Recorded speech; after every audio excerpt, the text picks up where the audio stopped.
कितना दिन हेलो हुआ? दोस्तों, नमस्ते। Basic teaching bye Kanhaiya sir के चैनल पर स्वागत है। जी हाँ दोस्तों, सही समझ रहे हैं। आज चलेंगे कारक की ओर। जी सही समझ रहे हैं। कारक क्या है? जी अब पढ़ना है। संज्ञा या सर्वनाम के जिस रूप से वाक्य में अन्य शब्दों से उसका संबंध जाना जाए उसे कारक कहते हैं। जी हाँ दोस्तों, सही समझ रहे हैं। जी अब यहाँ पे एक वाक्य होगा। फॉर एग्जाम्पल में राम ने रावण को मारा। जी राम ने रावण को मारा। यहाँ ने और को जी वाक्य में संबंध के अर्थ में बताया है। जी हाँ दोस्तों, सही समझ रहे हैं। जी अब कारक के 8 रूप होता है बच्चे लोग। क्या होता है? कारक के 8 रूप होता है। यही सब रूप मिल करके वाक्य का अर्थ और सुंदरता बढ़ाता है। जी तो कारक के 8 रूप के बारे में जानना है बच्चे लोग। कर्ता ने कर्म को, करण से, संप्रदान को, के लिए, अपादान से, संबंध का, के, की, नहीं, रारेरी, अधिकरण में, पर होता है, संबोधन अरे, हे, अरे, ओ, जी, अहो, जी, अजी। जी सही समझ रहे हैं।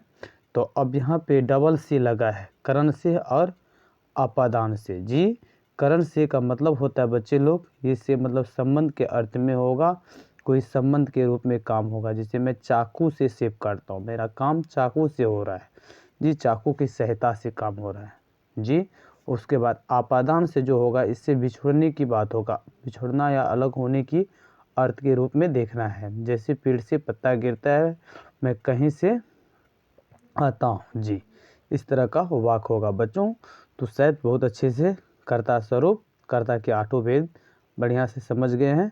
तो चलते हैं आगे कर्ता स्वरूप में। जी कारक का प्रथम जी रूप कर्ता कारक। जी अब यहाँ पे देखना है बच्चे लोग, कर्ता कारक है वाक्य में। जी सही समझ रहे हैं। वाक्य में जो पद काम करे उसे कर्ता कारक कहते हैं। उसे कर्ता कारक कहते हैं। सही समझ रहे हैं। राम पढ़ता है। जी हाँ दोस्तों, सही समझ रहे हैं।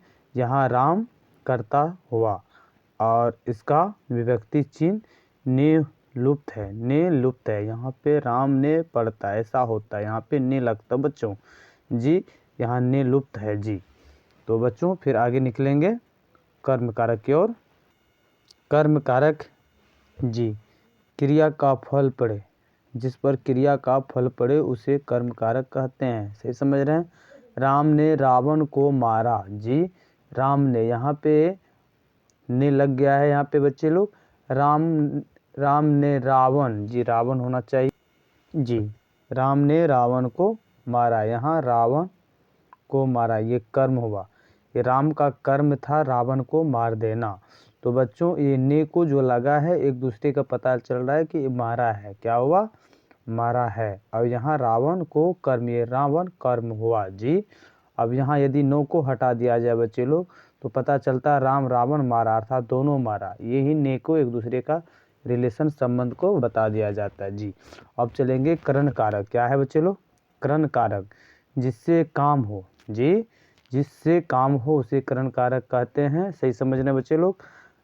श्याम कलम से पत्र लिखता है। ध्यान देना बच्चों, श्याम कलम से पत्र लिखता है, नहीं, पत्र लिखता है किससे? कलम से। यही से संबंध के साथ, कलम की सहायता से लिखता है। जी यहाँ कलम के संबंध से काम हुआ।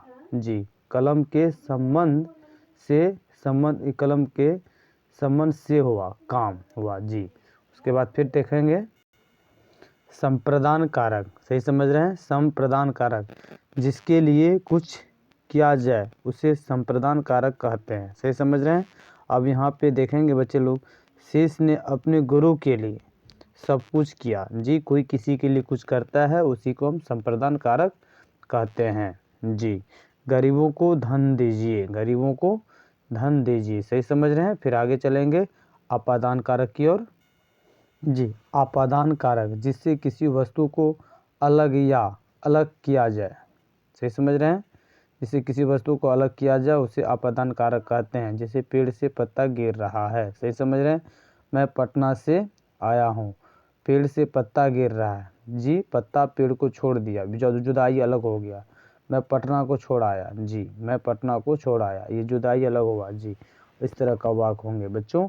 फिर संबंध का के संबंध कारक होगा। जिससे किसी वस्तु का संबंध हो उसे संबंध कारक कहते हैं। जैसे राम का भाई श्याम, इसमें संबंध है। तो बच्चों राम की पत्नी सीता है। मोहन का घर,